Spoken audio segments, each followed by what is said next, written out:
views and opinions expressed in the following show are solely those of the hosts and their guests and not those of W4CY Radio, its employees, or affiliates. We make no recommendations or endorsements for radio show programs, services, or products mentioned on air or on our web. No liability, explicit or implied, shall be extended to W4CY Radio or its employees or affiliates. Any questions or comments should be directed to those show hosts. Thank you for choosing W4CY Radio.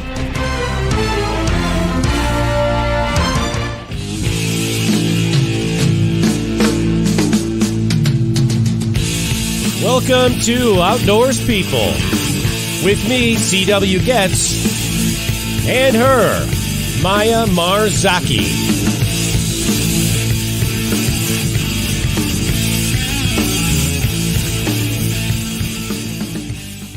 Good evening. It's Wednesday, November 15th, 2023. We have a really very comfortable, surprisingly, because 60s are usually a little chilly, but this is a very comfortable day today. 64 degrees Fahrenheit, sunny. And you know what? We actually went for a bike ride today. It was just amazing. What a beautiful day. Just a little breeze. That equates to 18 degrees Celsius for the rest of the world. I got to tell you, it was just a nice little breeze. And I got to tell you, I think that is probably the nicest day we're probably going to have till the rest of the year. Well, actually till next year, because I don't see this beautiful weather continuing much past maybe this weekend. So it'll be down in the 50s this weekend. Well, hey, Juan, what do you got there in while I'm on the subject? Maya, they had a kind of a bad storm roll into Brazil, at least where she's at in Americana, Brazil, knocked out the power. And she said, CW, I'm not going to be on the show tonight. I said, I can't do it. I said, totally understand. It's all good. I'll fly solo. But Maya, when you see the show later, hopefully, I know it's not nearly what it would be with you, but we're going to wing it here. So in her place, Juan, what do you got in, West Palm Beach, Florida there? What do you got for weather down here? We are at 71 degrees Fahrenheit, and it's raining, so cold and rainy. You know, you're not that much warmer than we are. That's surprising. I figured you'd be probably up in the 80s or something like that, you know? Well, we were a couple of days ago, but it's been raining this last 3 days. It's just been raining nonstop. It definitely makes a difference. So, well, you know what? Sunnier days are ahead. At least you're not down where Maya said. I think Maya said it was like 90-some degrees down there. It's just really, really hot. They're looking for a hot summer in their, in their neck of the world, so to speak. So, yeah. Well, tonight's episode of Outdoors People is brought to you by Rutabaga Paddle Sports, providing time on the water, campground views, making camping easier, by Duluth Pack, made in the USA since 1882, and by Jackson Kayak, pursuing joy through paddle sports. Tonight's episode is She Fights Back with my guest, Joanna Ziobronowicz, 39-year-old Polish Jiujitsu coach, personal trainer, self-defense instructor, and yoga instructor. Joanna Ziobronowicz was also a bouncer while studying in London. Then in 2017, after working in the corporate world for 5 years, she made the decision to pursue her dream of a career in martial arts. Joanna has held the titles of Brazilian Jiu-Jitsu World Champion, European Champion, and Grand Slam Champion from 2017 to 2018. She holds a BA in Tourism and an MA in Phonetics from University College London. At the moment, Joanne is a Brazilian Jiu-Jitsu head instructor at Carpe Diem Gym in Hong Kong. She's also the author of a women's self-defense book titled She Fights Back, Using Psychology of Self-Defense to Reclaim Your Power, which is scheduled to be released in July of 2024. Joanna will soon be launching a new series of courses and certification programs for women's self-defense based in London and Hong Kong. Or the nose or the chin. So you're aiming for this chin elevation on them. Boom. All right, so let's start it out. I hope she didn't run away. Hi guys, I'm Joanna from Elevate Martial Arts and Strength. The wall, and we're gonna take 3 sprints. You guys wanna go first? Touch the wall. Way!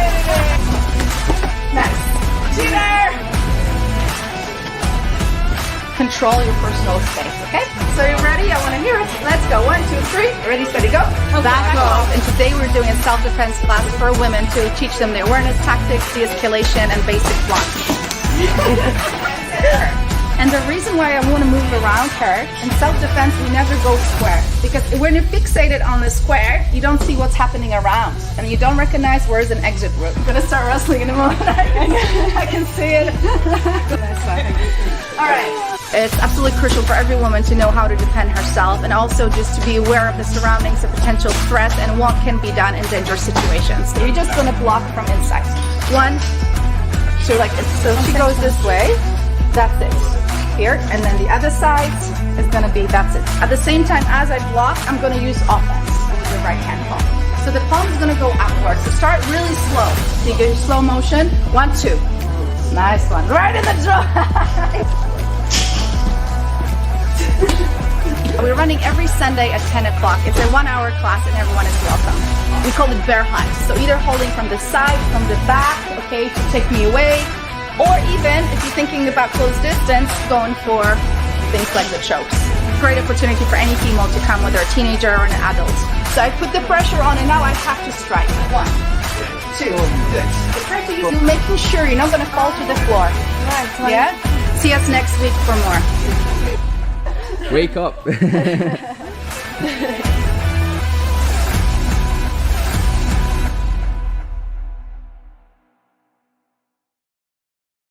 With that, welcome to the show, Joanna.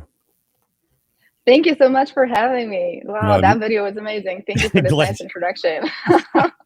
Glad to have you here. That, you know what, that was an awesome video. And when I first saw that, I go, yes, that just right on target, man. That was phenomenal. Who put that together for you, by the way?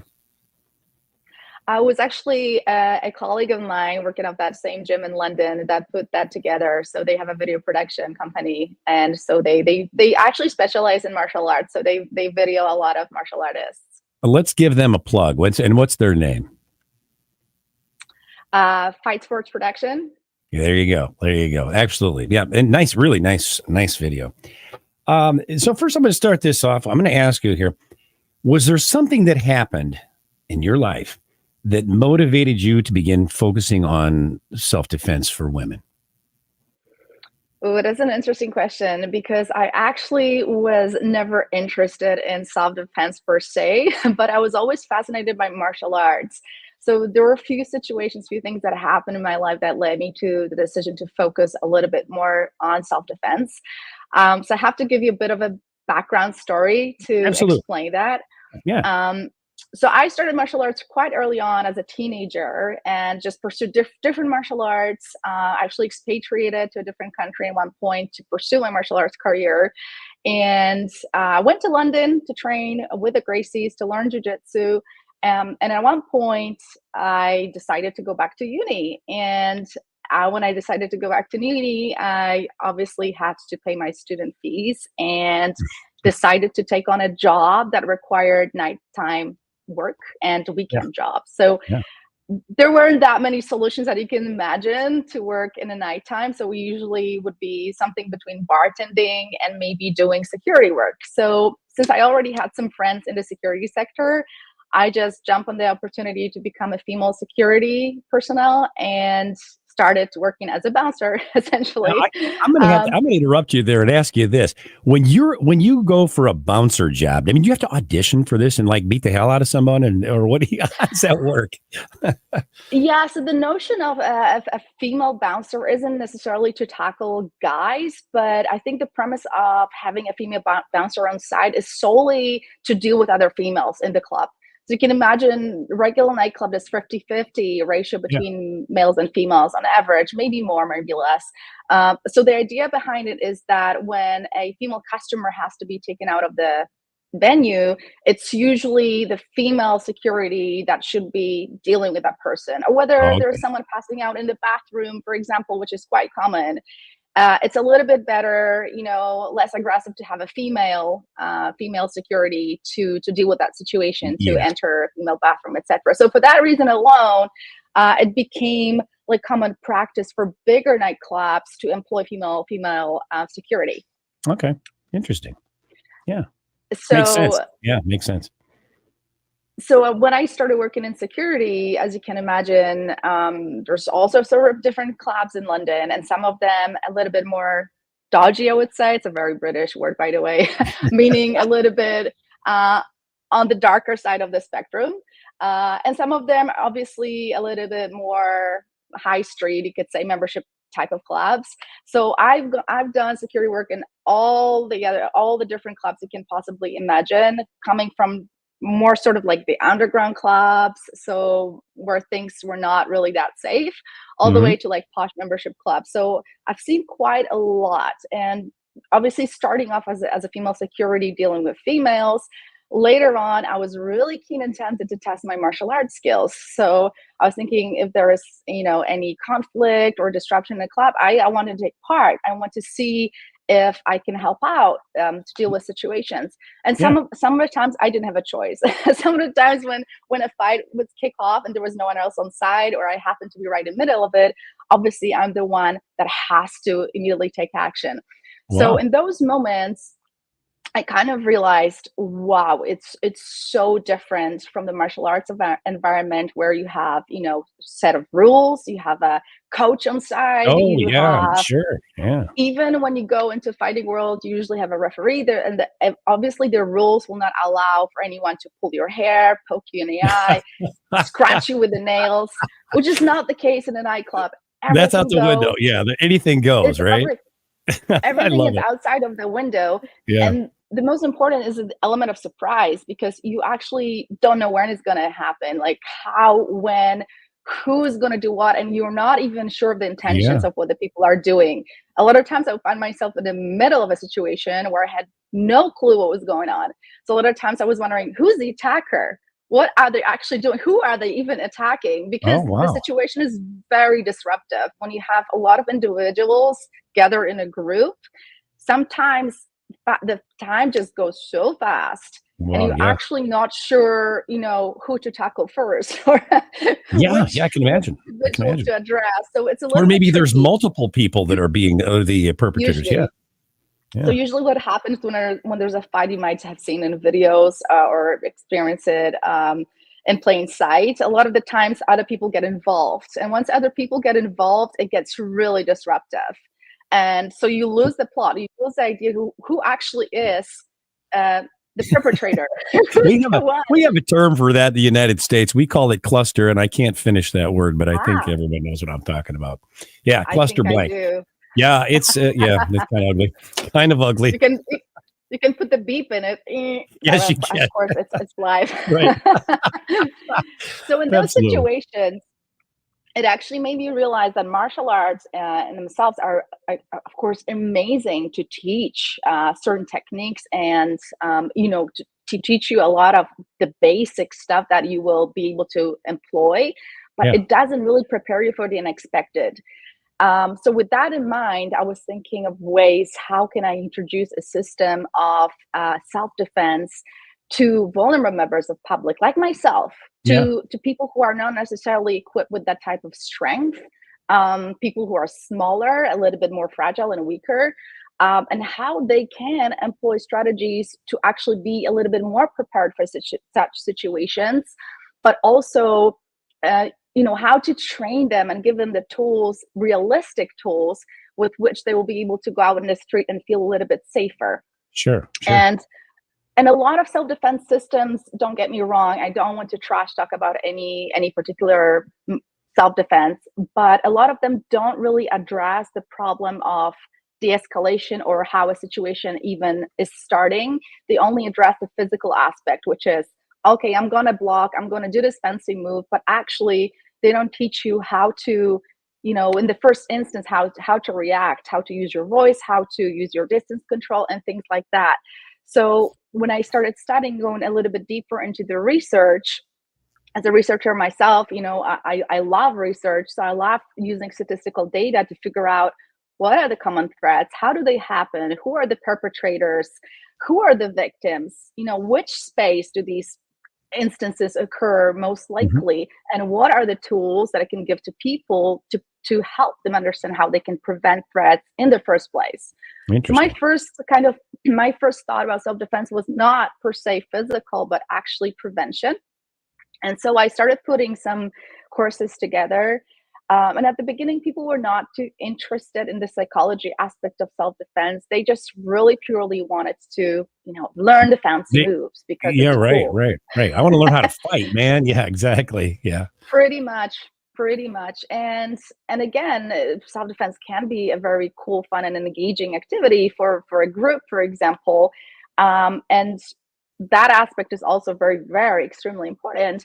But equally, I, as an individual who's trained in martial arts and worked in security, I don't want to give people the fake idea that, okay, you know what, you've done a class, now you'll be able to defend yourself, because that's absolutely not the case. So as time went by and I would deliver self-defense workshops to corporates, to groups, I started realizing that what I was actually selling was purely the physical product, but actually not the psychology behind it. Okay. And so probably a few years ago, I think I started adding on the psychological component to my workshops. And I founded this organization based off in the UK. And this organization started providing courses for all sorts of groups, individuals, but also corporate companies, charities, etc. And I'm starting to focus more and more on prevention. So this really helps me to hone in the wider spectrum of the self-defense. Right.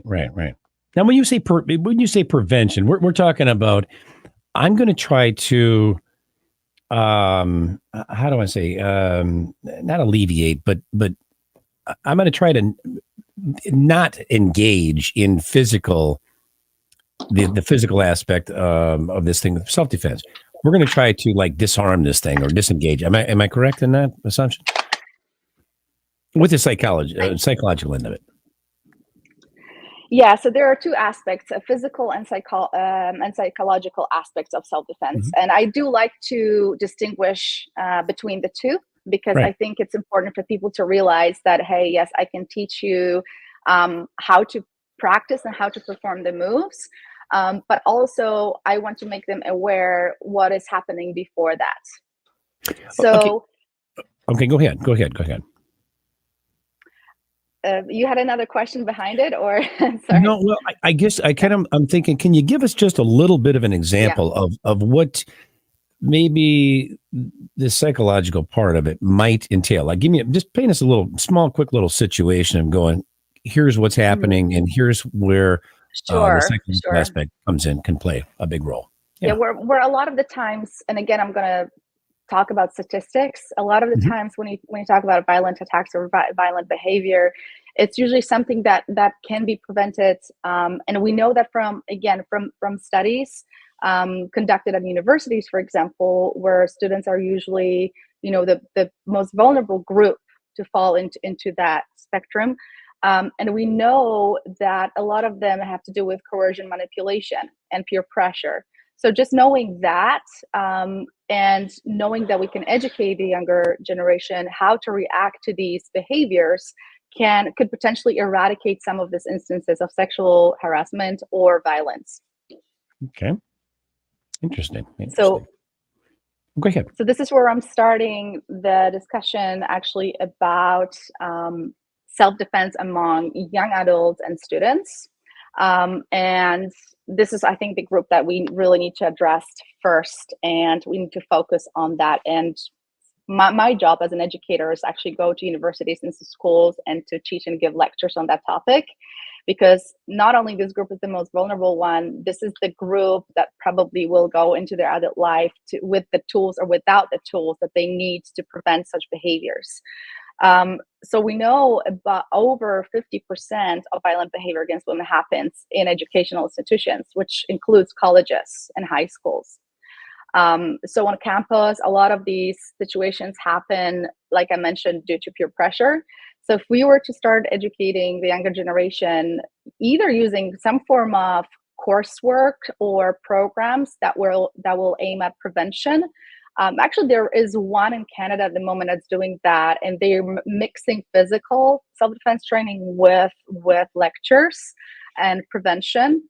They talk about consent, they talk about manipulative tactics and things like that to prevent that, and also focusing helping young adults to understand their rights, their legal rights. And they have proven track record of actually improving the instances of harassment and violence against women, over 50% from our members. Wow. So that was a huge change of narrative there.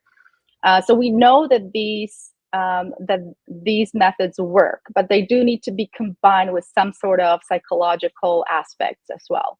Yeah, absolutely. Joanna, why jiu-jitsu? What's significant about that? Why did you choose that? That is a topic I could talk about for a week. But You're the Reader's Digest person, but yeah. Yeah, sure. There are many different reasons for it, but I think the most important for me was the fact that it was what was the most fascinating for sure. And I think it's endless form of practice where there's no borderline or where it finishes. It's endless.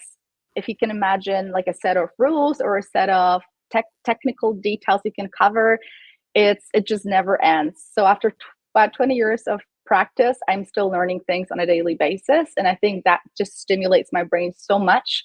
I like it because it feels like a game of chess, but a fast-paced game of chess. So chess for me is a little bit boring because it's very slow, but jiu-jitsu is a human chess. This is what it's referred to, at least.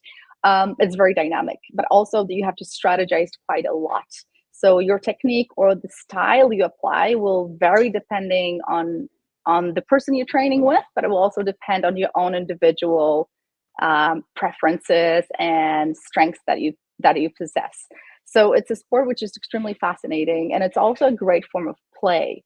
And if people don't know what jiu-jitsu is, I usually tell them it's a form of wrestling, because it's probably one of the most I guess people connect wrestling to like some form of grappling and tackling each other to the ground. Not necessarily like jiu-jitsu, they don't really know what it is. So I just refer to it as a form of wrestling.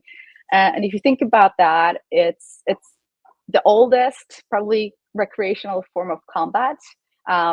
Probably like about dating from 20,000 years ago, people already involved in some form of wrestling. If you watch animals in the animal kingdom, watch cats or even grizzly birds for that matter, they wrestle naturally. They're natural wrestlers. They do it as a form of play and also to hone their hunting skills. And I think for humans, it could be very similar in a way that you treat it as a form of play and fun experience, fun activity where you involve yourself physically, but also, it prepares you for the unexpected. So it prepares you for some kind of physical conflicts as well. So there's that interplay between having fun, but also learning survival skills. Interesting. Wow. That's amazing. I love that. Well, listen, we're going to take a short break. We'll be back with more of Joanna Ziobronowicz right after these messages.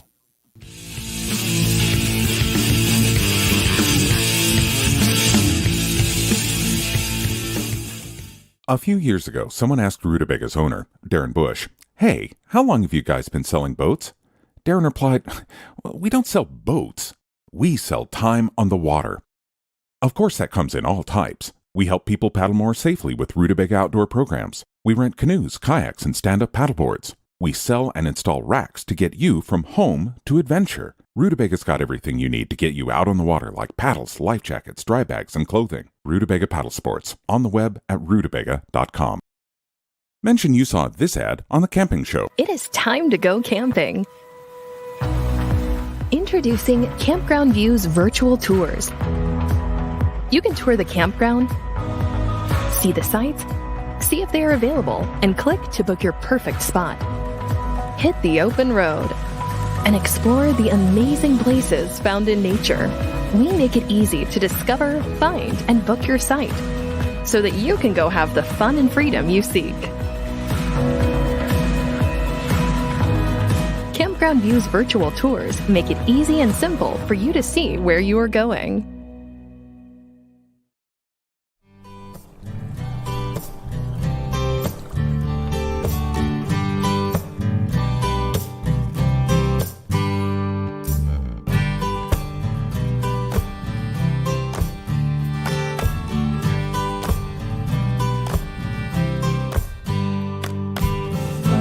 Duluth Pack is handcrafted for every lifestyle, making memories since 1882. In store at 365 Canal Park Drive or online at duluthpack.com. We're one big family, a community of paddlers, and we want to make sure that everyone has a great time out on the water. We are made right here in Sparta, Tennessee, USA. This is where every Jackson kayak is born, built by hand with a focus on innovation. We are Jackson Kayak. We are Jackson Kayak. We're Jackson Kayak. We are Jackson Kayak.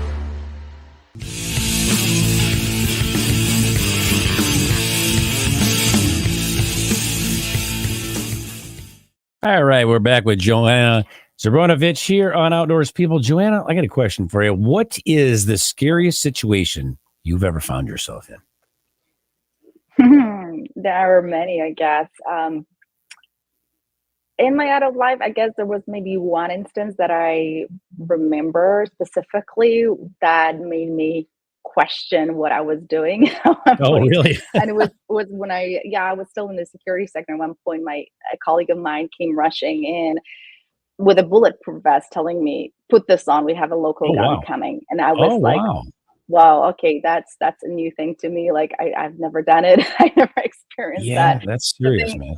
That was quite scary. But I think like in my adult years, I think I became less and less scared of situations, especially like physical contact. I think it's mostly when I remember a teenager or a kid, that probably more so like a kid, that I was fearful of things. And I think one of the reasons was that I wasn't trained enough, or I wasn't taught enough how to act, how to behave, and even how to assert myself. So that was like a known environment wherever I was going, and I also felt fearful a lot of the times. But as time went by and I started training martial arts and studying, that changed the perspective. I was becoming a little bit more empowered and believing in my skills, that whatever happens, I wasn't really scared so much of physical contact. If someone's punched me in the street, I wasn't as scared of that much as I was scared of just behaviors that were manipulative, or behaviors that were like coming from strangers. So these were like the type of things I would be scared of, more so than the physical part. So that's kind of interesting, probably, because it's not pretty common, I think. It's not typical. Yeah, exactly. We're just talking about this, of course, when you're attacked, being attacked. Are there any patterns that can develop as a result of being attacked, say? Definitely, especially for women. That my topic of self-defense focuses largely on women, so I'll be talking to that most of the time. So the usual patterns that develop are some form of trauma. So traumatic experiences actually can have an everlasting impact on a human psyche, and that involves a series of mental health conditions such as post-traumatic stress, anxiety, and depression. And it actually has been shown in studies that women are the group that it affected the most. About 70% of women have been experienced violence or sexual harassment in the past, actually developed PTSD. Over a third, I believe, started self-harming, over a third tried to commit suicide, and about 22% engaged in self-harm. So that statistic is massive. And when you look at it from that perspective alone, it gives you the idea of the impact that it carries with it. So I think we as a society, educators, are really responsible for collaborative efforts to try and educate people how to eradicate that. Yeah, that's something. And real quickly here, I also heard that being attacked can affect you in such a way that you actually freeze. Is that true? Oh, absolutely. That's another aspect of self-defense that I mention in the course and in my book. There is something unexpected that happens, and even martial arts training doesn't always prepare you for those situations. And this is when the fight and flight happens. People usually refer to this as fight or flight. Scientists actually refer to this as hyperarousal, and it's a moment of unexpected, anguish and release of hormones. There's a little, like a tiny piece in our brain called amygdala, and when amygdala triggers the fight or flight response, it actually affects the body in such a way that on the one hand, it prepares us for combat because the blood pumps faster, the heart beats faster, like you're more physically prepared. Right. But what can also happen in that hyperarousal state is that your body goes into a state of freeze. So you're actually not able to speak, you're not able to talk. And this is very common amongst women. And I would say young adults as well. It can be a state of psychological freeze, but there's also the state of physical freeze, the one where you can't, hormones. where you can't even fight back. There's like, you freeze, right? Physically, right? That's it. So what happens in the body is actually, that when your heart rate hits a certain beats per minute rate, you find yourself in a state where, like you said, like it's a bit like you feel frozen. And what happens with your motor skills in that moment is that they're very impaired, meaning that your body is only able to execute movements that are very simple in nature. These involve grand motor, what we refer to as grand motor skills. Where fine motor skills, such as I would imagine like playing a piano, things like that, are largely impaired. And this is one of the reasons why I never teach any intricate techniques for self-defense, because simply they don't work in this state of hyper-alertness. So if you teach someone how to manipulate the wrist joint and make a series of fancy moves, your brain won't be able to actually execute these moves in high stress level situation.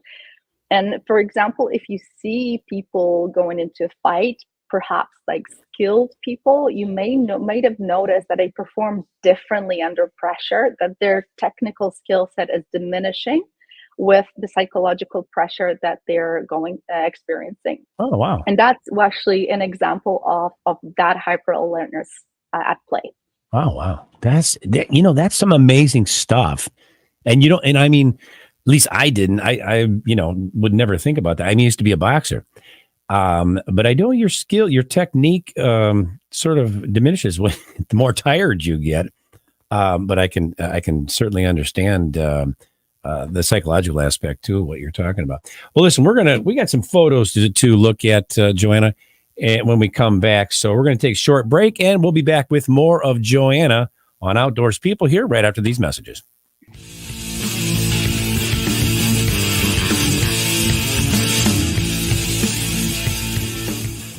A few years ago, someone asked Rutabaga's owner, Darren Bush, "Hey, how long have you guys been selling boats?" Darren replied, "Well, we don't sell boats. We sell time on the water." Of course, that comes in all types. We help people paddle more safely with Rutabaga outdoor programs. We rent canoes, kayaks, and stand-up paddleboards. We sell and install racks to get you from home to adventure. Rutubaga's got everything you need to get you out on the water, like paddles, life jackets, dry bags, and clothing. Rutabaga Paddle Sports, on the web at rutabaga.com. Mention you saw this ad on The Camping Show. It is time to go camping. Introducing Campground View's virtual tours. You can tour the campground, see the sights, see if they are available, and click to book your perfect spot. Hit the open road and explore the amazing places found in nature.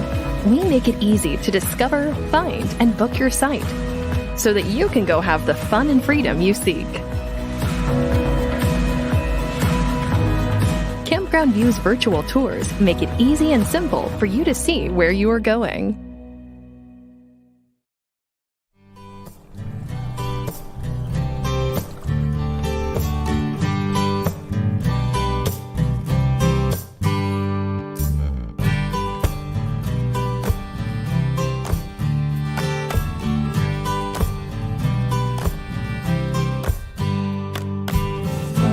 Duluth Pack is handcrafted for every lifestyle, making memories since 1882.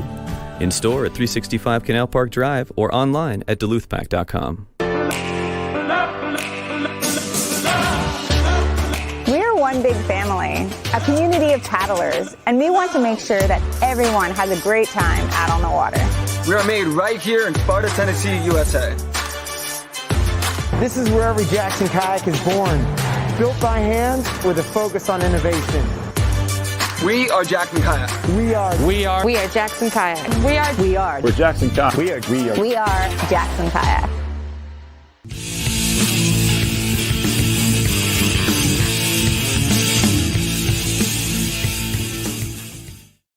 All right, we're back with Joanna Ziobronowicz here on Outdoors People. Juan, let's put some photos up there and let's have Joanna tell us a little bit about each one, what we're looking at. There we go. Impressive photos, by the way, I must add.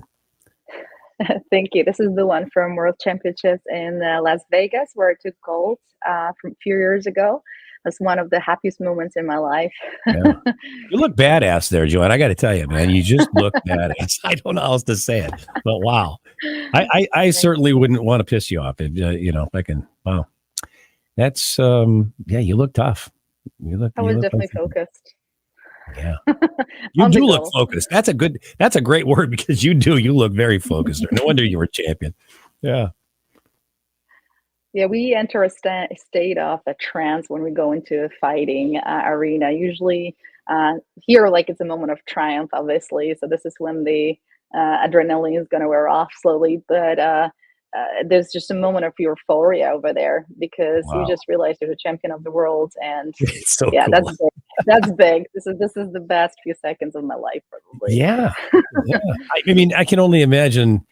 This is what, and coming from the boxing world, I can imagine what people like Ali and Tyson are just thinking I'm the baddest in the world. And that's just interesting too, because martial arts, you're pretty much tougher than anybody, in my opinion. I mean, you've got stuff, Yeah, I think there's definitely an edge to it where you go through physical and psychological pain on a daily basis. So there's a lot of grinding in this sport, and a lot of preparation, a lot of sweat and blood goes into it.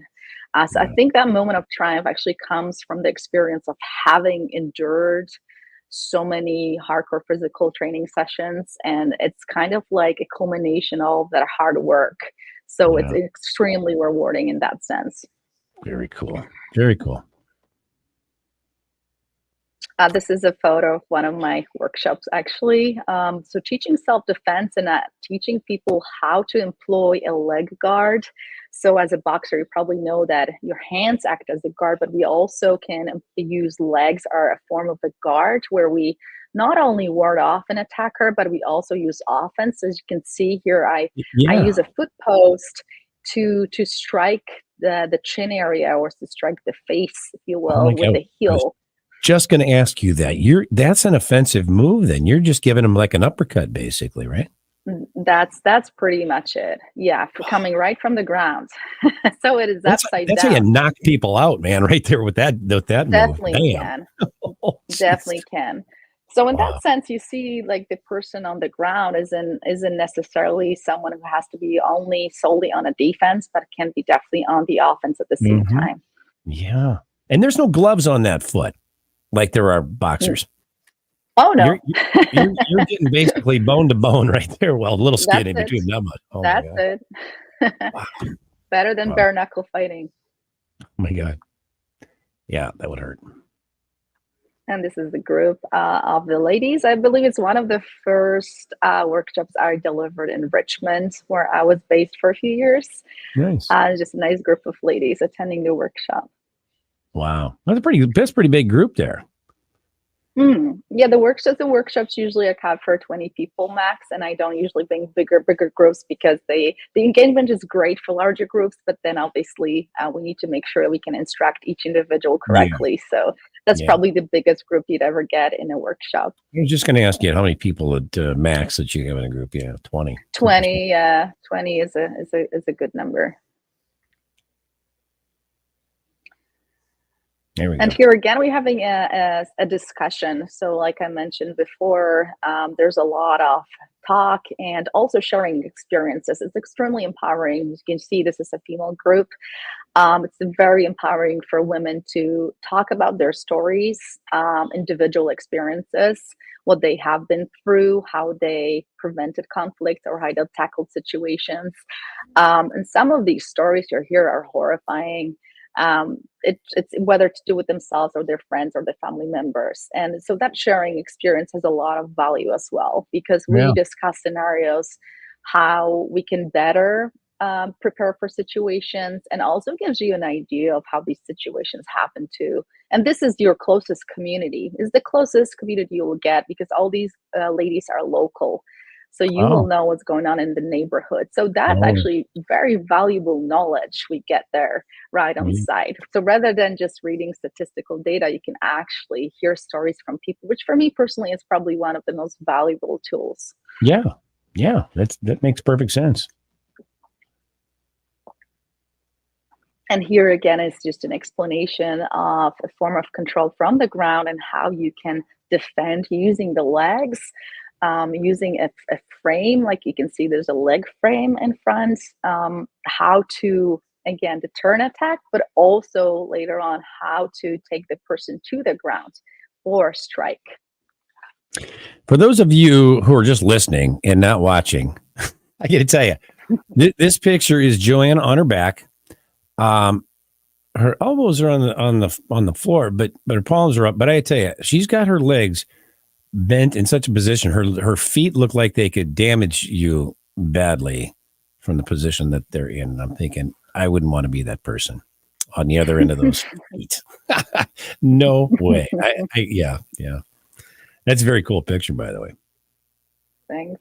It does change the perspective of what it means to be on the ground. I guess for a lot of people, being on the ground is the most vulnerable position to be in. But actually, this is why I like jiu-jitsu specifically. It just shows you it does not have to be such a defensive position solely.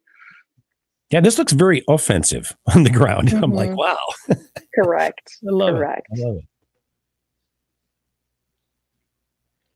And we are here also practicing breakaway techniques. So in cases of such as abduction or someone trying to pull you, drag you, we again teach strategies on how to effectively avoid these threats. So not necessarily trying to get out of there using strength, because that's not going to be a feasible solution, but rather using offense. So manipulating and adjusting your body in a way where you can strike. So that's the core message usually for such situations, because this is high level threat. This isn't a play in a club where someone grabs you for fun. This is a situation, I would say, that's high risk. So in those moments, you really have to employ strikes and offensive strategies. Yeah, serious stuff. Here we go. This looks like a flip going to happen here. I'm telling you. I'm seeing an arm grabbing by Joanna. This is actually one of my favorite exercises to start with, which is a simple a wrist manipulation. It's an escape from a wrist grab. And this is just to demonstrate how leverage can be powerful and used by a smaller person against a bigger opponent, and how using leverage can help you get away from situations. Interesting. I love it. These are such good pictures.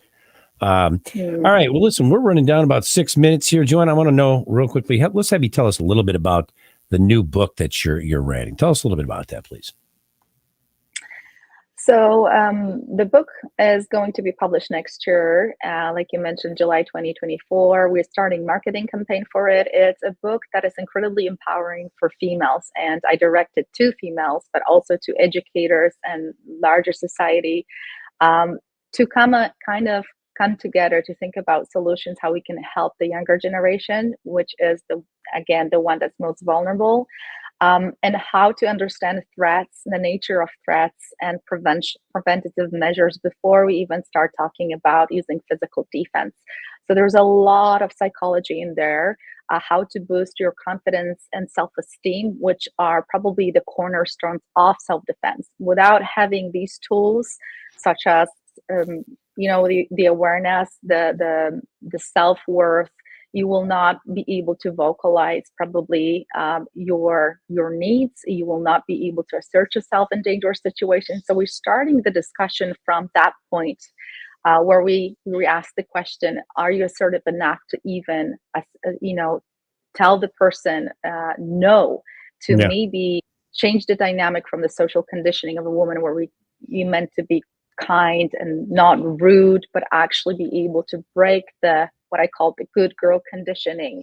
Right. So to be able to say no in situations that require us to do so. Because a lot of the times people find themselves that they lack the voice, and it's the state of psychological freeze where you're not necessarily able to vocalize what you really want, and you go against your instincts. So a lot of the times when we talk about females, we talk about instinct and instinctual feelings about an individual. So if you really listen to that intuition, voice of intuition, a lot of the times it will save you from dangerous situations. So I talk a lot about that in the book as well, but also how there are certain cues for victimization, and studies that I quote prove that certain types of behaviors and even body movements can contribute to the fact of people falling victim to crime. So I really focus on, again, statistics, preventative measures, and how women can understand their body language better to be able to not fall victim to or target to attacks. So there's a lot of psychology involved. There's also certain strategies and behaviors that can employ in terms of physical contact and physical defense, obviously mentioned in the book. But overall, it is more of an empowerment tool for females to understand how they can better become more confident and in preventative measures. That's incredible stuff. I mean, very, very, very deep. I mean, it's not just physical. There's a lot more to it than that. And Absolutely. Now, I would say the physical part is about 10-15% of the book, and the rest is about mindset, confidence, feeling of self-worth, being able to vocalize and prevent threats. That's such an interesting angle. I think that's gonna be a fantastic book again. And give us the title of that book again, Joanna. The title of the book is She Fights Back. Yep, and it says Using Psychology of Self-Defense to Reclaim Your Power. I think that is awesome. I mean, really interesting stuff there. I really appreciate that whole. So, Joanna, let's let people know where they can find you on the internet, online. The best place to find me is go either directly to my website, www.womensselfdefenseuk, or go to my Instagram page, Joanna_Jiujitsu. That's probably where I put most of my content out at the moment. Very good. Very good. Well, listen, Joanna, we want to thank you for being our guest here, or my guest, I should say. Maya's not here, but my guest on Outdoors People. It was an absolute pleasure having you on the show. You're very, very interesting, very, how do I want to say, very successful person. And I'm just, I think that's amazing. You're awesome. Thank you so much for having me. It's been a great pleasure being on the show. Thank you. Yeah, appreciate that. You bet. Well, I also want to thank our sponsors for bringing you tonight's show: Rutabaga Paddle Sports, Campground Views, Duluth Pack, and Jackson Kayak. Tune in for next week's episode, How Do You Spell Freedom?, with our guest, Mina Erickson. This is CW Getz saying thanks for tuning in to Outdoors People. See you next week.